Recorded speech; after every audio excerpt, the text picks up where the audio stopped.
என் அன்பு பிள்ளையே, தங்க முருகன் உன்னை தேடி நான் வந்து இருக்கின்றேன். இன்றும் நீ என்னை தவறவிட்டால் எப்போதும் என்னை காண முடியாத பிள்ளையே. உன்னை என் கண் பார்வைக்கு எதிரே வைத்து நான் கவனித்துக் கொண்டு வருகின்றேன். உன் செய்கைகள் அனைத்துமே நான் பார்த்து கொண்டு இருக்கின்றேன். உன் இயற்கையான இயல்பு கண்டு நான் வியக்கின்றேன் பிள்ளையே. ஆனால் சில சூழ்நிலைகள் இயல்பு நிலையில் இருந்து உன்னை மாற்றி தோற்றம் அளிக்க செய்கின்றது. உன் இயல்பை புரிந்தும் சிலர் உன் சூழ்நிலைகள் உன்னை இந்த அளவுக்கு நிதானம் இல்லாமல் பேச வைக்கிறது என்று புரிந்து கொள்ள மாட்டார்கள். உன்னுடைய வெளி பேச்சுகளால் தான் உன்னை எடை போடுவார்கள். உன் மனதை அறிய நினைப்பவர்கள் உன்னை சுற்றி குறைவாகத்தான் இருக்கின்றார்கள் பிள்ளையே. எப்படி சிப்பிக்குள் இருக்கும் முத்தை அப்படியே யாரும் வைத்து பார்ப்பதில்லை. அது அழகு என்று ரசிப்பார்கள்.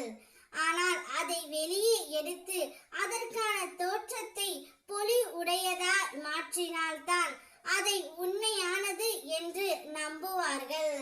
உண்மையுள்ள பொருளையே அப்படி கொடுத்தாலும் அதை நம்ப மறுக்கும் மனிதர்கள்தான் இங்கு அதிகம். உன் உண்மையான குண நலன்களை அப்படியே உன் செயலில் பிரதிபலித்து காட்டிப்பார். உன் மனதில் உணரும் விஷயங்கள் நேர்மையாய் சொல்லிப்பார். உன்னை சுற்றி இருப்பவர்கள் எண்ணிக்கை குறையும். ஆனால் உன் மனதில் இருக்கும் உன்னுடைய முருகன் அப்பாவுக்கு உன்னுடைய மனதை படிக்க தெரியும். உன் இயல்பு என்ன என்பதை புரிந்து கொள்ள முடியும். உன் உணர்வுகளை என்னால் உணர முடியும். ஏனென்றால் உன்னுடைய மனதில் உன்னில் உச்சம் தலையில் இருந்து உள்ளங்கால் வரை இருப்பது நானே பிள்ளையே. உன்னுடைய இதய துடிப்பானது என் இதயத்தின் துடிப்பு. ஆதலால் என் அன்பான உலகமும் உயிரும் நீயே. என் குழந்தையை உன்னை விட்டு நான் விலகுவதும் இல்லை, உன்னை விலகி போகும்படி நான் செய்வதும் இல்லை. உன் அம்மாவாக அப்பாவாக என்றும் உனக்கு நான் துணை நிற்பேன்.